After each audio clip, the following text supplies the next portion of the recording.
تعبت من كثر العنا، فسعيت من نفسي أرى ماذا أريد.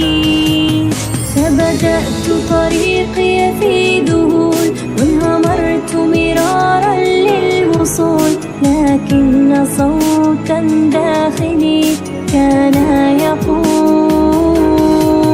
هيا للحلم بلا خمول، فالقلب لا يهوى الذبول، واعلم بأن اليأس شيء لا يدوم. فرسمت طريقي بالألوان، وجمالها ملأ المكان، وبلحظة قد عدت أشعر بالحياة.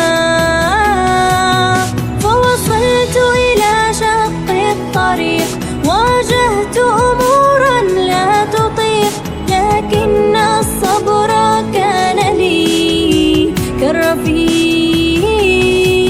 عانيت الكذب والنفاق، ورأيت ما يسلب الكفاح، وعلمت بأن الصدق شيء لا يباح.